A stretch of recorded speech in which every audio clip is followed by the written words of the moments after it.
മധ്യ പൗരസ്ത്യ പ്രദേശത്ത് ഉരുണ്ടുകൂടിയിരിക്കുന്ന കാർമേഘങ്ങൾക്ക് കൂടുതൽ കനം വയ്ക്കുന്ന കാഴ്ചയാണ് കഴിഞ്ഞ 2 നാളായി കാണുന്നത്. അതിനുള്ള പ്രധാന കാരണങ്ങൾ, ഒന്ന്, ഹമാസിന്റെ തലവൻ ഇസ്മായിൽ ഹനിയ ഇസ്രായേലിന്റെ ആക്രമണത്തിൽ ഇറാന്റെ മണ്ണിൽ വെച്ച് കാലപുരിക്ക് അയക്കപ്പെട്ടിരിക്കുന്നു. അതൊന്ന്. 2, ലെബനനിലെ ഹിസ്ബുള്ള വിഭാഗത്തിന്റെ കമാൻഡർ ഷുക്കൂർ വധിക്കപ്പെട്ടിരിക്കുന്നു. ഇസ്രായേലിന്റെ തന്നെ ഒരു ആക്രമണത്തിൽ ലെബനീസ് തലസ്ഥാനമായ ബെയ്റൂട്ടിൽ വെച്ച് വധിക്കപ്പെട്ടിരിക്കുന്നു. ഈ 2 വധങ്ങൾ 24 മണിക്കൂറിനുള്ളിൽ സംഭവിച്ച 2 കാര്യങ്ങളാണ്. ഇത് രണ്ടും ലോകത്തെ, പ്രത്യേകിച്ച് മധ്യ പൗരസ്ത്യ പ്രദേശത്തെ കൊണ്ടെത്തിച്ചിരിക്കുന്നത് വളരെ വലിയൊരു സംഘർഷ അന്തരീക്ഷത്തിലേക്കാണ്. നമുക്കറിയാം, കഴിഞ്ഞ 10 മാസമായി ഇസ്രായേലും ഹമാസും തമ്മിൽ പൊരിഞ്ഞ പോരാട്ടം നടക്കുകയാണ് ഗാസയിൽ. ആ യുദ്ധം ഗാസയിൽ ലോക്കലൈസ് ചെയ്യുന്ന ഒരു തിരക്കിലായിരുന്നു 2 കൂട്ടരും. അതേസമയം ഇത് എസ്കലേറ്റ് ചെയ്യണം എന്ന് ആഗ്രഹിക്കുന്ന ചില ശക്തികളെങ്കിലും പശ്ചാത്തലത്തിലുണ്ട്.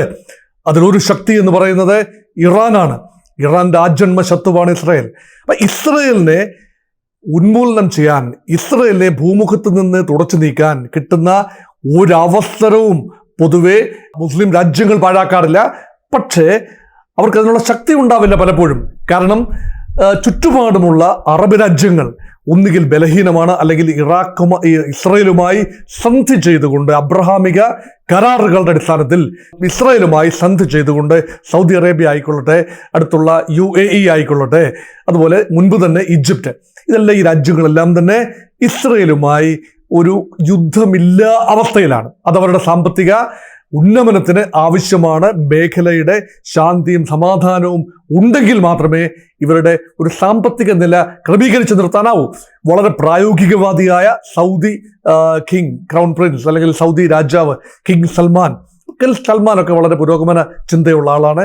ഒരു യുദ്ധത്തിലേക്ക് രാജ്യത്തെ വലിച്ചിഴയ്ക്കാതെ പരമാവധി വിട്ടുവീഴ്ച ചെയ്തുകൊണ്ടും ഇക്കോണമി ഓപ്പൺ അപ്പ് ചെയ്തുകൊണ്ടും യാഥാസ്ഥിക നിലപാട് പലപ്പോഴും മാറ്റിവെച്ചുകൊണ്ടും ഒരു പുരോഗമന നിലപാടിലേക്ക് രാജ്യത്തെ നയിച്ചുകൊണ്ടിരിക്കുകയാണ് കിങ് സൽമാൻ. ഈജിപ്തിന്റെ ഭാഗത്തു നിന്നാണെങ്കിലും വളരെ പ്രായോഗികമായ ചിന്തകളാണ്. ഇസ്രായേലുമായി പല യുദ്ധങ്ങൾ ചെയ്ത് പരാജയപ്പെട്ട രാജ്യമാണ് ഈജിപ്ത്. ഈജിപ്തും ഇസ്രായേലും തമ്മിൽ ക്യാമ്പ് ഡേവിഡ് ഉടമ്പടി 1978 ഒപ്പുവെച്ചതിന് ശേഷം പിന്നീട് നേരിട്ടുള്ള യുദ്ധം ഉണ്ടായില്ല. പലപ്പോഴും ഇസ്രായേലുമായി ലോജിസ്റ്റിക്കൽ ബന്ധങ്ങൾ സ്ഥാപിക്കുകയും ഇസ്രായേലിന് വേണ്ട വിവരങ്ങൾ കൊടുക്കുകയും ഒക്കെ ചെയ്യുന്നത് ഈജിപ്റ്റ് പോലുമാണ്. ഇവിടെ സമാധാന ചർച്ചയിൽ ഈജിപ്റ്റ് ഒരു നിർണായക പങ്ക് വഹിക്കുന്നു. കാരണം ഗാസ അവരുടെ സഹോദരന്മാർ തന്നെയാണ്. പലസ്തീനികൾ ആയ ഗാസയിലുള്ളവർ അവരുടെ പുനരധിവാസത്തിന് വേണ്ടി ഈജിപ്തിന് തന്നാലാകുന്നത് ചെയ്യുന്നു. പക്ഷെ ആ അഭയാർത്ഥികളെ പൂർണ്ണമായി ഈജിപ്തിലേക്ക് കടന്നു വരുന്നത് ഈജിപ്തിന് താങ്ങാനാവില്ല. അവരതിനെ ഏത് വില കൊടുത്തും റെസിസ്റ്റ് ചെയ്യുകയും ചെയ്യുന്നു. അതേസമയം ജോർദൻ വളരെ ദുർബലമായ രാജ്യമാണ്. ഇസ്രായേലിനോട് മുട്ടി നിൽക്കാനുള്ള കേപ്പബിലിറ്റി ഉള്ള രാജ്യമല്ല. അതുകൊണ്ട് സംയമനം പാലിച്ച് അടങ്ങി ഒതുങ്ങി നിൽക്കുകയാണ് ജോർദാൻ.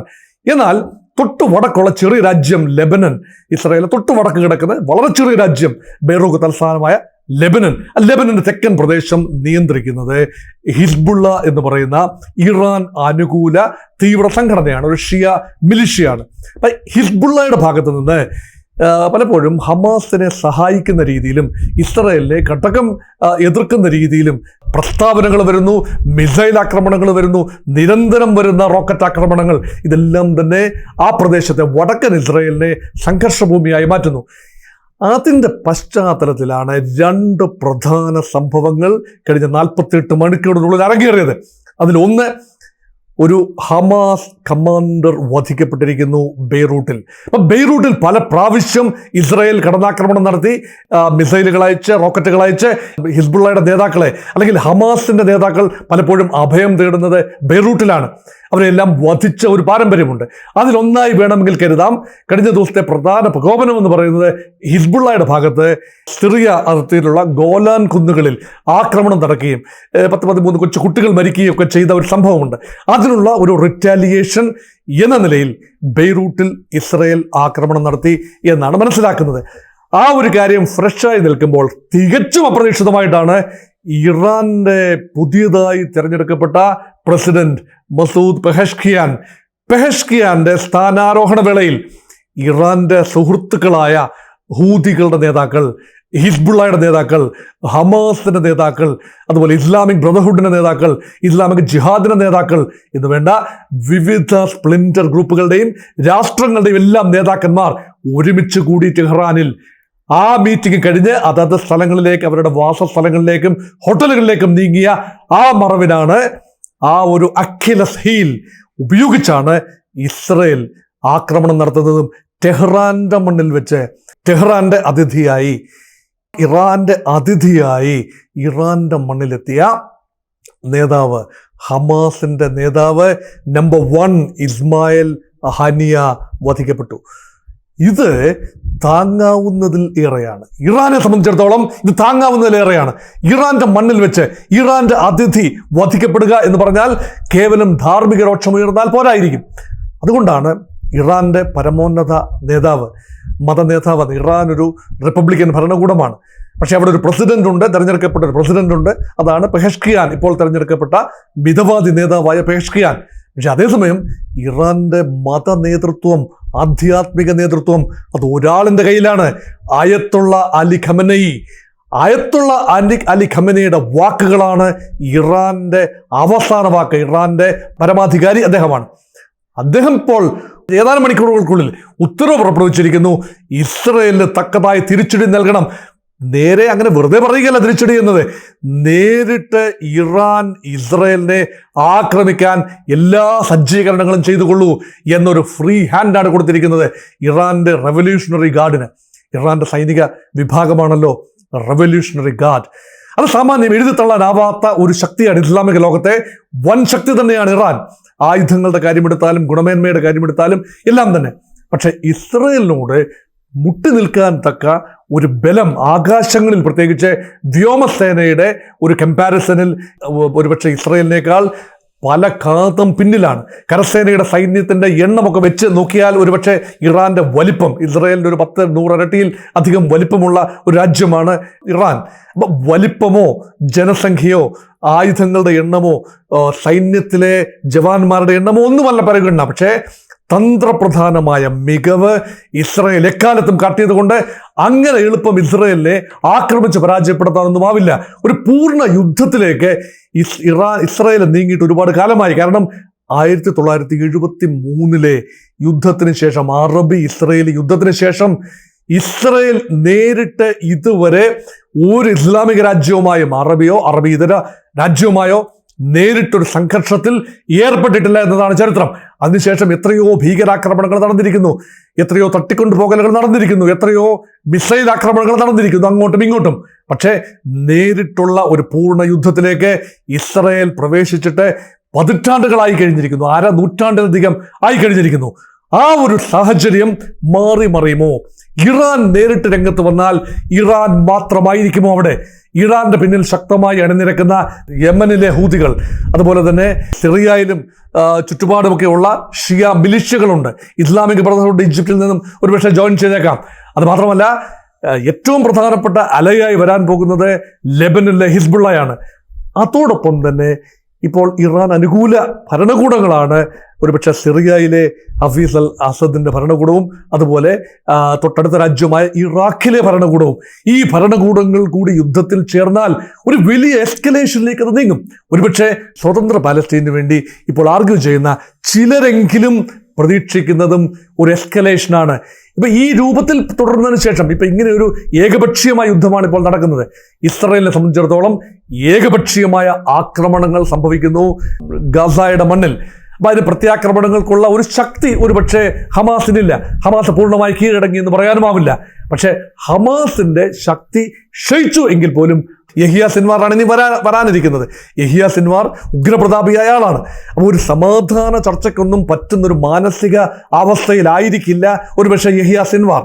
അതുകൊണ്ട് ഒരു കാരണവശാലും നേരിട്ട് ഈ ആക്രമണത്തിന് ശേഷം, കഴിഞ്ഞ ദിവസത്തെ ആക്രമണത്തിന് ശേഷം നേരിട്ടൊരു സമാധാന ചർച്ച ഇനി മുന്നോട്ട് കൊണ്ടുപോകുന്നത് വ്യർത്ഥമാണ്, അല്ലെങ്കിൽ അത് അത്ര സാധ്യതയുള്ളൊരു കാര്യമല്ല. കാരണം സമാധാന ചർച്ചയെ പൂർണ്ണമായി ഹമാസിന്റെ ഭാഗത്ത് നിന്ന് നിയന്ത്രിച്ചിരുന്നത് ഇസ്മായിൽ ഹനിയയാണ്. അദ്ദേഹം തന്നെ കൊല്ലപ്പെട്ടിരിക്കുന്നു. ഇനിയിപ്പോൾ വരാൻ പോകുന്ന നേതൃത്വം കുറച്ചുകൂടെ ഹോക്കിഷാണ്. അതുകൊണ്ട് സമാധാന ചർച്ച വഴിമുട്ടി നിൽക്കാനുള്ള സാധ്യതയാണ്.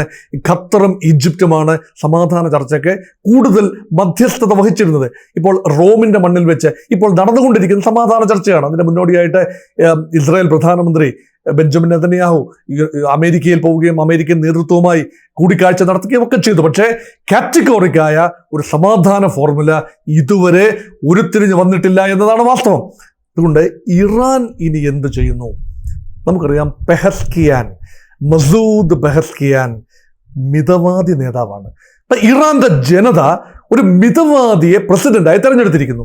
ഒരു തീവ്രവാദി വിഭാഗം അല്ലെങ്കിൽ തീവ്ര വികാരങ്ങളുള്ള യാഥാസ്ഥിക വിശ്വാസങ്ങളുള്ള ഒരാളായിരുന്നല്ലോ മുൻ പ്രസിഡന്റ്, വിമാന അപകടത്തിൽ കൊല്ലപ്പെട്ട ഇബ്രാഹിം റൈസിക്ക് ശേഷം ഒരു മിതവാദി ഇറാനിൽ നേതൃത്വത്തിൽ വരുന്നത് പലപ്പോഴും സ്വാഗതാർഹമായ ഒരു കാര്യമാണെന്ന് നമുക്ക് പൊതുവെ തോന്നാം. പക്ഷേ അതൊക്കെ നമ്മൾ പറയുമ്പോഴും ഇറാന്റെ പരമോന്നത നേതൃത്വമാണ് ആത്യന്തികമായി തീരുമാനം എടുക്കേണ്ടത്. സൈന്യം പരമോന്നത നേതൃത്വത്തിന്റെ ചൊൽപ്പടിയിലാണ്. അതുകൊണ്ട് ആക്രമണത്തിനുള്ള ഉത്തരവ് നൽകേണ്ട ആൾ ഉത്തരവ് നൽകിയിരിക്കുന്നു. ഇനി അത് എക്സിക്യൂട്ട് ചെയ്യുക എന്നതാണ് റിപ്പബ്ലിക്കൻ ഗാർഡിന്റെ ഒക്കെ ഒരു ചുമതല എന്ന് പറയുന്നത്. ഇതൊന്ന് എക്സിക്യൂട്ട് ചെയ്യുന്നത് എങ്ങനെ? ഒരുപക്ഷെ ഈ ഖബറടക്കം നടന്നതിന് ശേഷം മാത്രമേ ആക്രമണത്തിലേക്ക് നീങ്ങൂ. പക്ഷെ കഴിഞ്ഞ പ്രാവശ്യം ഏപ്രിൽ മാസം ആക്രമണം നടന്നു. ഇറാന്റെ എംബസി ആക്രമിക്കപ്പെട്ടു. ഡമാസ്കസിൽ വെച്ച്, സിറിയൻ തലസ്ഥാനമായ ഡമാസ്കസിൽ വെച്ച് ഇറാന്റെ ഡമാസ്കസിലെ എംബസി ആക്രമിച്ച് റെവല്യൂഷണറി ഗാർഡിലെ ഉന്നത നേതാക്കളെ, ചില കമാൻഡർമാരെ വധിച്ച ഇസ്രയേലിനോടുള്ള പ്രതികാരമെന്ന നിലയിലാണ് അന്ന് ഒരു മിസൈൽ ആക്രമണം നടന്നത്. അപ്പോൾ ഈ മിസൈൽ ആക്രമണം ഇസ്രായേലിനെതിരെ ഇറാൻ നടത്തുന്നതിന് മുന്നോടിയായി പാശ്ചാത്യ രാജ്യങ്ങളെ ഇറാൻ വിവരമറിയിച്ചിരുന്നു, ഞങ്ങൾ ആക്രമിക്കാൻ പോവുകയാണ്. അപ്പം അതുകൊണ്ട് കാര്യമായ നാശനഷ്ടങ്ങളൊന്നുമില്ലാതെ തന്നെ നൂറുകണക്കിന് മിസൈലുകളും റോക്കറ്റുകളും പാഞ്ഞത് 99% ആകാശത്ത് വെച്ച് തന്നെ ഇസ്രായേലിന്റെ അയൺ ഡോമിൽ തട്ടി തകരുകയോ വെടിവെച്ചിടുകയോ ഒക്കെ ചെയ്തു. അതുകൊണ്ട് അതൊരു നനഞ്ഞ പടക്കമായിരുന്നു. പക്ഷേ ജനതയുടെ ഒരു വർദ്ധിച്ചു വരുന്ന ഒരു ആവേശത്തെ ഒന്ന് തണുപ്പിക്കുന്നതിന് വേണ്ടി ഇസ്രായേൽ ഒരു അടി കൊടുത്തു എന്ന് പറയുന്നതിന് വേണ്ടി ഇറാൻ ഉപയോഗിച്ചൊരു മാർഗമായിരുന്നു. അത് കേവലം സിംബോളിക്കായ, പ്രതീകാത്മകമായ ആക്രമണമായിരുന്നുവെങ്കിൽ ഇനി വരാൻ പോകുന്നത് അങ്ങനെ ഒരു ആക്രമണമാകണമെന്നില്ല. കാരണം കുറഞ്ഞത് 3 പ്രാവശ്യമെങ്കിലും ഇറാന്റെ അതിർത്തി ലംഘിക്കപ്പെട്ട് ഇറാന്റെ ഉള്ളിൽ കിടന്ന്, അല്ലെങ്കിൽ ഇറാന്റെ ഉന്നത നേതൃത്വത്തെ ഇറാന്റെ തൊട്ടടുത്തുള്ള രാജ്യങ്ങളിൽ വെച്ച് ഇസ്രായേൽ വധിച്ചത് സമീപകാലത്താണ്. അതിലൊന്നാണ് ഞാൻ പറഞ്ഞ എംബസി ആക്രമണം. 2, ഇറാന്റെ ഉന്നത സൈനിക ഉദ്യോഗസ്ഥൻ ഖാസിം സുലൈമാനി ഇറാന്റെ റവല്യൂഷണറി ഗാർഡിന്റെ തലപ്പത്തുള്ള ആളാണ്. അപ്പൊ അദ്ദേഹത്തെ വധിച്ച ഇസ്രായേലിന്റെ കിരാതമായ നടപടി. അതുപോലെ മുഹസിൻ ഫക്കിസാദ എന്ന് പറയുന്ന ആണവ ശാസ്ത്രജ്ഞൻ, ഇറാന്റെ ന്യൂക്ലിയർ പ്രോഗ്രാമിന്റെ എല്ലാം ഉസ്താദായിരുന്നു ഫക്കിസാദയെ കൊലപ്പെടുത്തിയത്. അത് വളരെ നാടകീയമായ രീതിയിൽ അദ്ദേഹം സഞ്ചരിച്ച കാറിന് നേരെ ഡ്രോൺ അയച്ച് അദ്ദേഹത്തെ വകവരുത്തുകയാണ് ചെയ്തത്. ഇതെല്ലാം തന്നെ ഇറാനെ സംബന്ധിച്ചിടത്തോളം തിരിച്ചടി കൊടുക്കേണ്ട സമയം അതിക്രമിച്ചിരിക്കുന്നു എന്ന ഒരു ചിന്തയാണ്. അപ്പൊ ഇസ്രായേലിന് നേരെ തിരിച്ചടി ഏത് നിമിഷവും സംഭവിക്കാം എന്ന നിലയിലാണ്. അതുകൊണ്ട് വളരെ ഗൗരവമായി എടുക്കേണ്ട ഒന്നാണ്. എപ്പോഴും പറയുന്നത് പോലെ ആവണമെന്നില്ല. ഇപ്രാവശ്യം ഇറാന്റെ പരമോന്നത നേതാവ് അയത്തുള്ള അലി ഖമനയി പറയുന്നത് ഗൗരവമുള്ളൊരു കാര്യമാണ്. ഇതോടൊപ്പം ചേർത്ത് വായിക്കേണ്ട കാര്യമാണ്. ഐക്യരാഷ്ട്ര സംഘടനയുടെ സെക്രട്ടറി ജനറൽ ആന്റോണിയോ ഗുട്ടറസ് പറഞ്ഞു, ഇസ്രയേലിന്റെ ഈ നടപടി, അതായത് ശത്രു രാജ്യങ്ങളെ അല്ലെങ്കിൽ ശത്രുക്കളെ മറ്റ് രാജ്യങ്ങളിൽ കയറി കൊല്ലുന്ന ആ ഒരു നിരന്തരം വേട്ടയാടി കൊല്ലുന്ന ആ ഒരു നടപടി ഒരു കാരണവശാലും ശാന്തിയും സമാധാനവും ആത്യന്തികമായി പുലരാൻ പര്യാപ്തമായ ഒന്നല്ല. ഇങ്ങനെയുള്ള ആക്രമണങ്ങൾ, അതായത് ചർച്ച ചെയ്യേണ്ടയാളാണ്, ഇസ്രയേലുമായി ചർച്ച ചെയ്യേണ്ടയാളാണ് ഹമാസിന്റെ നേതാവായ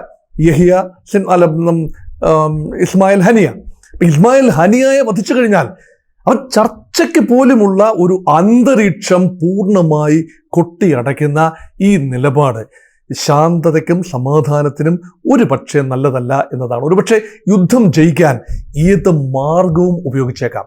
പക്ഷേ യഥാർത്ഥത്തിൽ സമാധാനം പുലരണമെങ്കിൽ യുദ്ധം അവസാനിച്ചതുകൊണ്ട് മാത്രം സമാധാനം പുലരണമെന്നില്ല. ഹമാസിന്റെ നേതൃത്വത്തെ ഏതാണ്ട് പൂർണ്ണമായി ഉന്മൂലനം ചെയ്യാൻ സാധിച്ചേക്കാം. പക്ഷെ ഹമാസ് എന്ന് പറയുന്നത് ഒരു ആശയമാണ്, ഹമാസ് എന്ന് പറയുന്നത് ഒരു ഐഡിയോളജിയാണ്, ഹമാസ് എന്ന് പറയുന്നത് ഭീകര പ്രസ്ഥാനമാണ് എന്നതൊരു വശത്ത് നിൽക്കുമ്പോഴും അതൊരു ആശയം കൂടിയാണ്. ഒരു ആശയത്തെ നമുക്ക് കൊല്ലാനാവില്ല. അപ്പൊ ആശയത്തോട് സമരസപ്പെടാനാവില്ല എങ്കിൽ പോലും ആശയത്തോട് സംവദിക്കാനും എന്താണ് എവിടെയാണ് വിഷയങ്ങൾ എന്ന് കണ്ടെത്തി ചർച്ചകളിലൂടെ മാത്രം പരിഹരിക്കേണ്ട വിഷയം ഇപ്പോൾ കായബലത്തിൽ പരിഹരിക്കാൻ ശ്രമിക്കുന്ന രണ്ട് വിഭാഗം. ഇപ്പോൾ അതിന് നേതൃത്വം നൽകുന്നത്, ഒരു വിഭാഗത്തിന് നേതൃത്വം നൽകുന്നത് ഇസ്രയേലും മറുവിഭാഗത്തിന് നേതൃത്വം നൽകുന്നത് ഇറാനും. അപ്പം നോൺ സ്റ്റേറ്റ് ആക്ടേഴ്സ് എന്ന നിലയിൽ നിന്നും സ്റ്റേറ്റ് ആക്ടേഴ്സ് ഇതിൻ്റെ കടിഞ്ഞാൺ ഏറ്റെടുക്കുമ്പോൾ അതീവ അശാന്തിയിലേക്കാണ് പശ്ചിമേഷ്യ ഇപ്പോൾ നീങ്ങിക്കൊണ്ടിരിക്കുന്നത്.